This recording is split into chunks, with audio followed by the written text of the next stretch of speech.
The Bureaucrat, a novel, read by the author. Chapter 14, Absolution. April 2024, Long Island, New York. "So, you heard about that?" said Julia to her mother. "Thomas gets his crush on Lena after that trap shooting thing?" The two were out to lunch. "Oh, yeah," said Mom, Wanda Dy, chopping down on a sub sandwich. "He was like 15. He just comes home from summer camp kind of in a daze and sits on the sofa. I go over to him, ask him what's up, and we talk for an hour. I know that look. I've seen it a lot in my time. Do you still talk to Lena Tran?" "Yeah, actually," said Julia. Her sandwich was half eaten, now forgotten. "Why?" Mom swallowed the last of her sandwich, wiped her mouth with a napkin, pushed her plate aside, and leaned on the table. It was a new, cool, hip diner in the neighborhood. "I'm worried about Thomas," she said. "Same question. Why?" "I miss him, don't you? Why doesn't he visit more often?" Julia, not all that carefully. "Well, it might help if you asked to see him instead of expecting him to request an audience, Mother." Mom sighed heavily. "Your father and I have been talking about the family and the business, and, well..." She shook her head. She took a slurp of her Fanta. Julia bit her lip. Mom sat back. "Look, why don't I start from the beginning, okay?" Julia nodded and leaned forward. She really liked what she heard. May 2024, the Liberty Day dinner, night.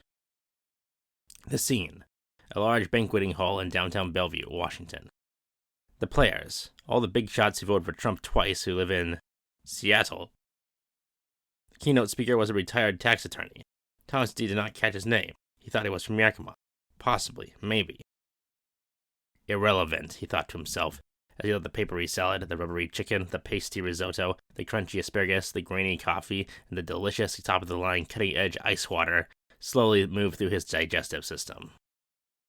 Thomas Dy had come to the Liberty Day dinner, one of the key fundraisers for the KC GOP, out of a desire to engage in penance. When he had gone to confession at the Cathedral of Our Lady of Lourdes in Spokane, before leaving the city following the conclusion of the state convention, the following exchange had occurred between Thomas Dy and the anonymous priest, who had a northeastern accent and probably a lovely singing voice. Buddy, I get the impression that you dislike socializing with these colleagues of yours." "Well, I understand why you get that impression, Father, but I'm honestly just burnt out." "Burnt out? Then maybe you should ought to quit. I'm not saying you should, but if your goal was to make friends and you haven't..."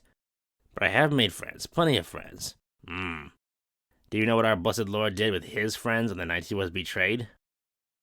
"I read the Bible, parts of it, actually. I'm pretty sure you were talking about the Last Supper." "Yes. Find some friends who you think you should be nicer to, then have some dinner with them. Treat them, please. That is your penance. Also, please say a few of these prayers. They are printed on some complimentary brochures available in the lobby."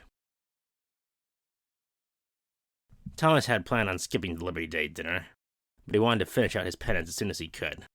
So he plunked down some cash and invited two of his best, most reliable PCOs, two housemates named Keisha Robertson and Stacy Maxwell, both in their mid-40s, to come to the dinner on his dime.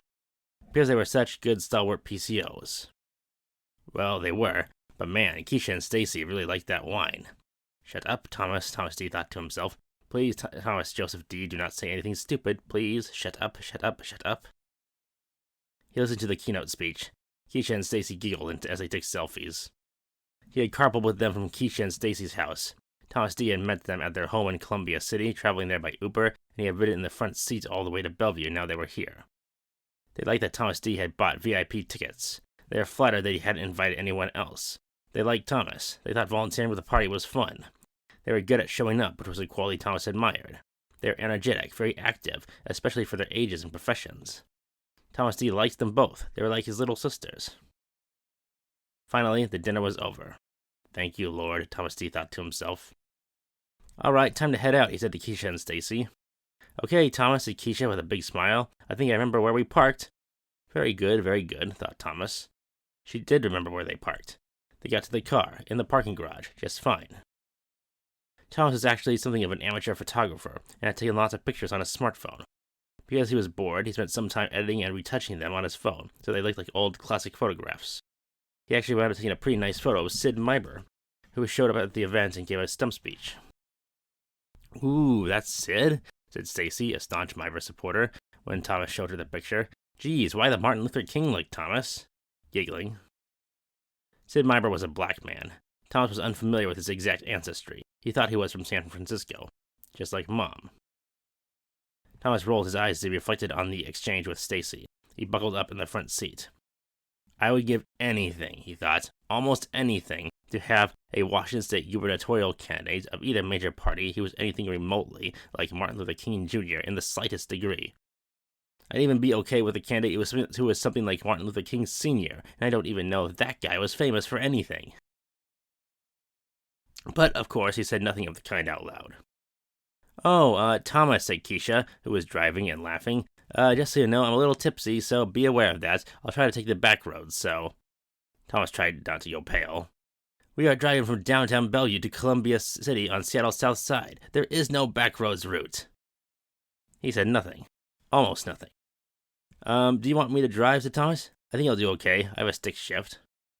Dang, thought Thomas. I don't know how to drive stick. I'm sure we'll be fine, said Thomas. Our Father who art in heaven, hallowed be thy name, he began thinking. Thomas D. had gone to Catholic school as a child. He also wanted a priest, any priest, right now. He crossed himself. Keisha and Stacy didn't notice.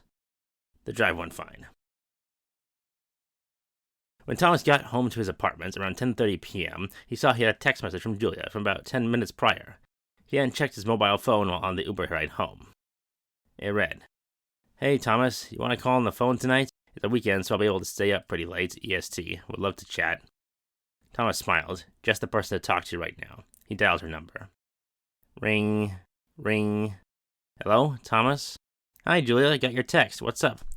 Hey. We haven't talked in about a month. We canceled our last bi-weekly call since you were at the thing in Spokane. Well, everything okay, buddy? You've just been incommunicado, and Dad is trying to reach you, and... Thomas stumbled backwards and sat down in his nearby swivel chair. What? Dad is trying to call you. He says he can't seem to reach you. Does he have your current phone number, or maybe he's accidentally getting screened out as spam or something? He might not have your current email, buddy. So there's that, too. He emailed you a little. Thomas blinked. It had been a long, long night. Do you know what email you're trying to reach me at? Julia told him. Thomas exhaled deeply. Yeah, that's my college email, student account, which I started a while ago. Does he have my current personal email? I currently use Gmail, and... Well, why do you want to ask him yourself? He's hovering over my shoulder right now, actually. Thomas felt like he was about to choke up. Dad never wanted to talk, except on special occasions. At least that was the vibe Thomas usually got. But now... Warning, new data required. Yes, put him on, now, said Thomas, restraining himself as best he could. That would be great. Okay, here you go. Some feedback.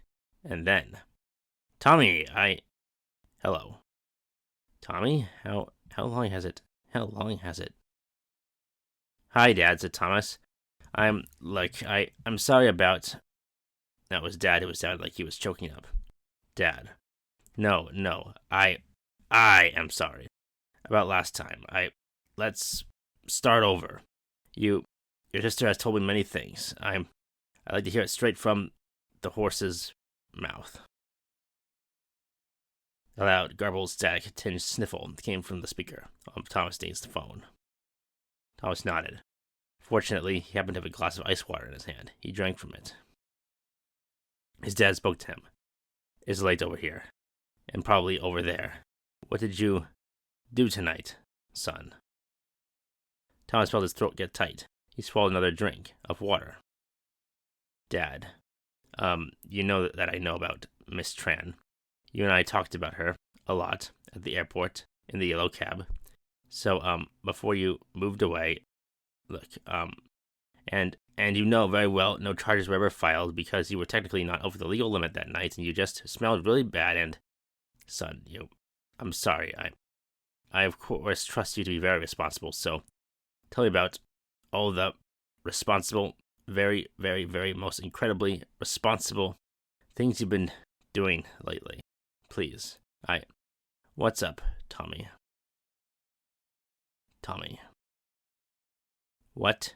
He asked a question? He never asked me. No, he always asked me questions. I just never gave a damn until now. Dad, Analysis. Failed. Firewall permanently defunct. Critical system failure. Thomas cried. Or at least, he felt like he was crying. He didn't feel tears, but he wanted the tears to come.